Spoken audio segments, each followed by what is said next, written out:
London, 1940. Winston Churchill stands before Parliament, promising blood, toil, tears, and sweat. The speech echoes through history, but while Churchill rallied a nation with words, Britain's treasury was bleeding out in silence. Gold reserves vanishing, dollar accounts drying up, the empire's financial position collapsing faster than the Luftwaffe could bomb it. Here's the question no one asks.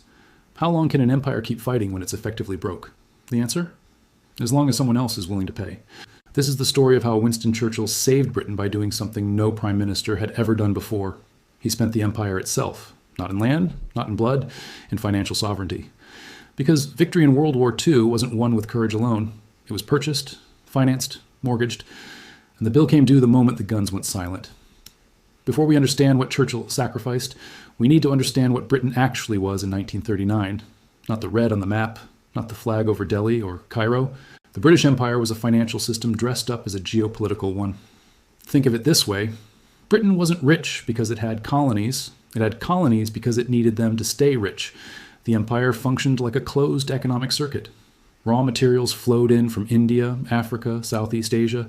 Finished goods flowed back out, stamped made in Britain, priced in sterling, controlled from London. This wasn't charity, it was leverage. Sterling wasn't just a currency, it was the global reserve currency. Countries held British pounds the way they hold dollars today. Trade was conducted in pounds, debts were settled in pounds, and Britain controlled the supply. But there was a problem. Britain had already been living on borrowed time since World War I. The Great War cost Britain a quarter of its national wealth. It turned the world's largest creditor nation into a debtor. Industrial competitors, America, Germany, Japan, had caught up, in some cases surpassed. By the 1930s, Britain's economy ran on imperial preference, a system of tariffs and trade rules that kept the colonies buying British, even when British goods were more expensive or lower quality than the competition. It worked. Barely, but it was fragile. The whole structure depended on one thing: liquidity, cash flow, the ability to keep the system running. Strip that away, and the empire stops being an empire. It becomes a liability. September 1939, Britain declares war on Germany. Churchill isn't prime minister yet, but the financial countdown has already started. Britain enters the war with about $4.5 billion in gold and foreign currency reserves. Sounds like a lot. It wasn't. Because fighting a modern industrial war is obscenely expensive, and Britain couldn't produce everything it needed domestically.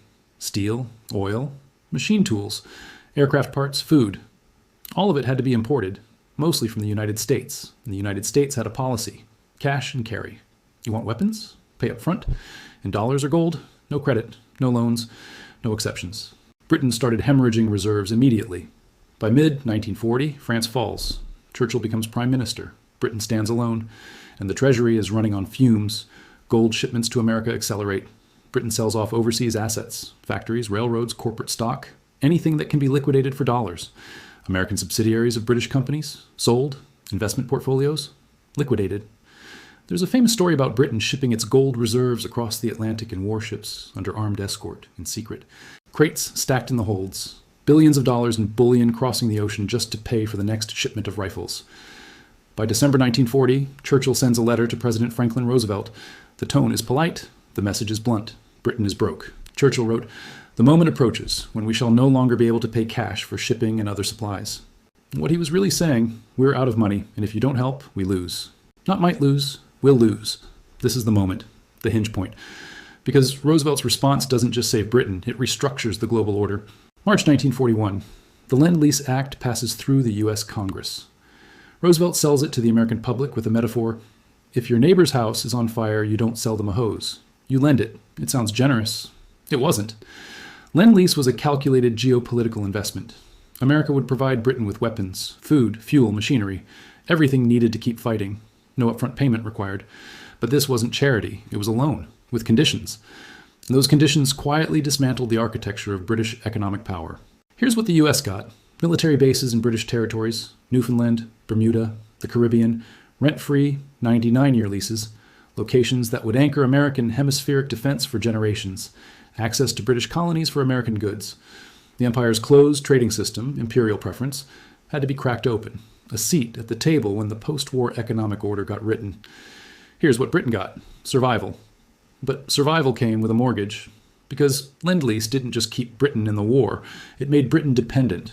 Every tank, every plane, every gallon of fuel, supplied by America, controlled by America. Churchill understood this. He had no choice but to accept it. Roosevelt understood it too.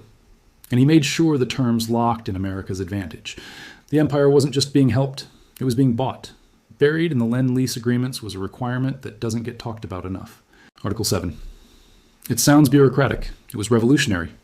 Article 7 required Britain to work toward the elimination of discriminatory trade practices after the war, which meant the end of imperial preference. For 2 centuries, Britain's economic dominance rested on controlling trade within its empire. Tariffs that favored British goods, currency controls that kept transactions in sterling, supply chains that flowed through London. Article 7 was a polite demand to dismantle all of that, and Britain signed it, because the alternative was losing the war. Think about the implications. American companies would now be able to compete in markets Britain had monopolized. India, Africa, Southeast Asia. British manufacturers, already outdated, already struggling, would be exposed to American competition without protection. The empire's economic moat was being drained while the war was still being fought. Churchill knew it. His advisors knew it. But there was no leverage to negotiate. When you're drowning, you don't haggle over the terms of the life raft. May 8th, 1945. Victory in Europe. Churchill addresses the nation. Britain has won. But Britain's treasury tells a different story. The war cost Britain roughly a quarter of its national wealth. Again, exports had collapsed. Industrial capacity had been redirected entirely toward war production. Factories that should have been selling goods globally had spent 6 years making bullets. Competitors, especially the United States, had filled the void, and Britain owed staggering sums. Not just to America, to India, Egypt, and other colonies that had supplied goods and services during the war on credit, accumulating what became known as sterling balances, debts denominated in pounds, debts Britain couldn't pay because Britain was broke. In 1946, Britain goes to the United States for a loan. Not a small one, $3.75 billion. The largest loan in history at that point. The terms? 2% interest, repayment over 50 years. Sounds reasonable. Except it came with a condition. Britain had to make sterling fully convertible into dollars within 1 year, meaning anyone holding British pounds could exchange them for dollars on demand. July 1947. Convertibility begins. It lasts 5 weeks. There's a run on the pound. Everyone holding sterling tries to convert it to dollars simultaneously. Britain's reserves evaporate. The government suspends convertibility in August. Emergency measures. Currency controls reimposed, but the damage is done. The world has just watched Britain fail a basic test of economic credibility. Sterling's days as a global reserve currency are numbered. The empire's financial foundation, the thing that made the whole system work, has cracked, and it will never recover. Britain kept paying off that 1946 loan, by the way. Final payment, December 2006. 60 years of interest on the cost of victory. Here's the part that doesn't get emphasized enough in the history books. The British Empire didn't collapse because of anti-colonial movements alone. It didn't fall because Britain suddenly developed a conscience. It fell because Britain couldn't afford it anymore. Empires aren't just political projects. They're economic ones. You need money to garrison troops, to administer territories, to suppress unrest, to maintain infrastructure. After 1945, Britain had none of that. India, the crown jewel, the centerpiece of the entire imperial system, cost more to control than it generated in revenue. In 1947, Britain grants India independence. Not out of generosity, out of insolvency. The same logic applied everywhere. Palestine, Burma, Malaya. Over the next 2 decades, colony after colony is let go. Not because Britain wanted to, because Britain had to. Military power follows financial power, and Britain's finances were in ruins. There's a line worth remembering. Empires don't fall when they lose wars. They fall when they can't pay the bills. So let's come back to Churchill. Was he wrong? No. Was there an alternative? Not really. In 1940, Britain faced a binary choice. Accept American terms and stay in the fight, or preserve financial sovereignty and lose the war. Losing the war meant Nazi occupation, the end of Britain as a sovereign state entirely. Churchill chose survival, and survival required sacrifice. Not just lives, not just cities, financial independence, economic autonomy. The global position Britain had held for a century, this wasn't incompetence. It wasn't betrayal. It was necessity. Churchill didn't destroy the empire. He traded it for time, for weapons, for the chance to win, and he won.